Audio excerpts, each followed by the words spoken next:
If you want to get sweat-proof and transfer-proof makeup, basically makeup that you don't have to babysit all day long, then keep on watching this video. Because I'm going to be sharing 7 makeup tips and product recommendations that you can include into your makeup routine today that is going to help prevent your makeup from sliding off of your face, especially if you're a sweaty girl like me.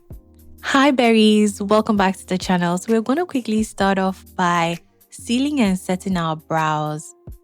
We're going to be using the got2b water resistant spiking gel. I'm going to apply a generous amount of that on both of my brows, and then I'm going to use a spoolie brush to brush them into place. Using the spoolie brush, I like to lay my brows in place. I do this first of all to give my brows enough time to dry, and then I'm confident that my brow isn't going to be slipping or sliding all day long. You can replace the got2b spiking gel with any brow gel that you have, but this has been working perfectly for me, so if it ain't broke, why change it? Our next step is going to be using an oil controlling primer. The one that I'm going to be using today is the one from Beauty by Adi. Beauty by Adi is a Nigerian owned makeup brand, and aside from this primer, I think I have a few of their products also. True to the packaging, this primer is truly oil controlling. I just love how gripping and long lasting this primer makes my makeup. I'm also going to go in with a setting spray, and this one is from Joel's, and this is their Tight Fix setting spray. I use this all over my face to make sure to have everything sealed and locked into place. Going in with a fixing or setting spray right after applying your primer is a game changer.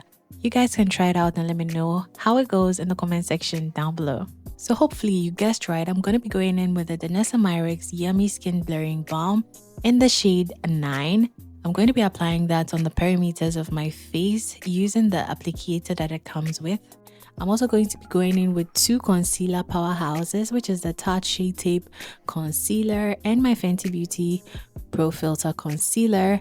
I'm going to be using the Fenty Beauty for color correcting, mostly on the darker areas of my face. And then I'm going to be using the Tarte Shade Tape as my highlight concealer for today. You're able to get even more coverage if you leave the products to sit on your face for a few minutes before you go in and blend it out. I'm going to have all the links to all the products that I'm using in this video, plus shades in case you're my shade match. I've got you guys covered in my description box. So feel free to check out my description box if you have any questions concerning the products that I'm using.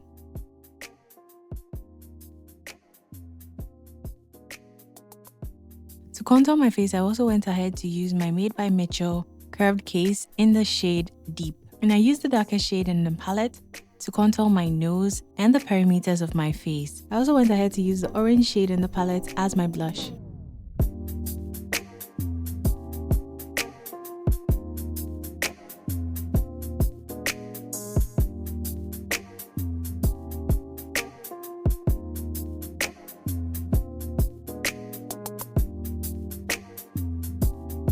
So the next step on our list is to set everything with powder. All the cream products or liquid products that you applied onto your face, make sure you're going ahead to set everything with a powder. And to start off, I'm going to be using the Black Radiance Translucent Setting Powder underneath my eyes.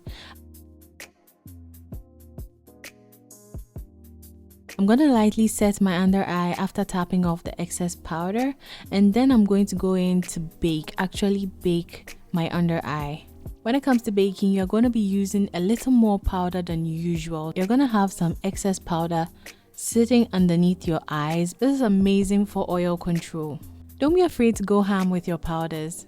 So while my under eye is baking, I'm going to go ahead to do my brows. Once my brows are done, I'm going to dust off my baking powder, which is the same Black Radiance setting powder that I used, with a fluffy brush. Next, I'm going to go in with my Charlotte Tilbury powder, and I'm going to apply that on other areas of my face where I didn't apply the translucent setting powder. I'm also going to go in and set my contour with the CoverGirl Queen Bronzer in the shade Ebony. So I'm going to be contouring my nose and my cheekbones and also my jawline as well. Setting the cream products helps you to make sure that your products are not going to be moving around, especially after you've set your face with your setting spray.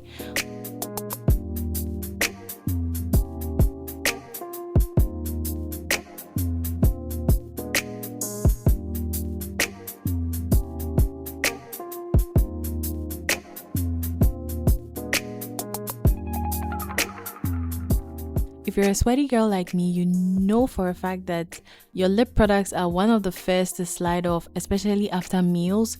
So I like to go in with a lip liner, and this one is Night Moth by MAC. I like to go in with a trusted lip liner that I know is gonna last me sometimes even after I've eaten meals. Using a trusted lip liner, lip stain, or a matte lipstick to outline your lips before you go in and apply your lip products. It's just going to overall help your lip look. You might just need to go ahead and reapply your lip gloss or your lipstick after a couple of hours if you want to.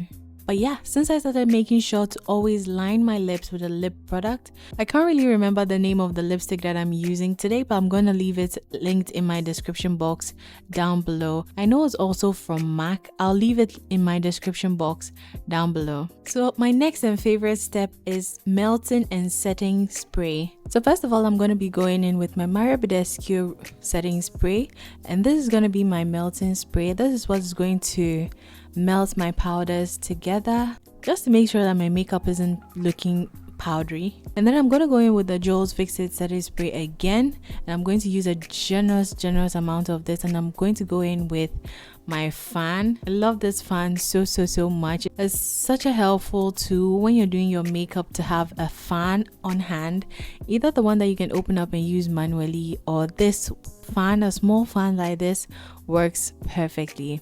And then we're pretty much done. I felt like there wasn't much going on my under eye, so I went in with my mascara from Blossom. Now this mascara that I'm showing you guys has two sides. That's the fun part about it. It has the smaller side for your under lashes, for your lower lashes, and this is the one that I'm going to be using, but I just wanted to take the opportunity to show you guys the coarse side as well.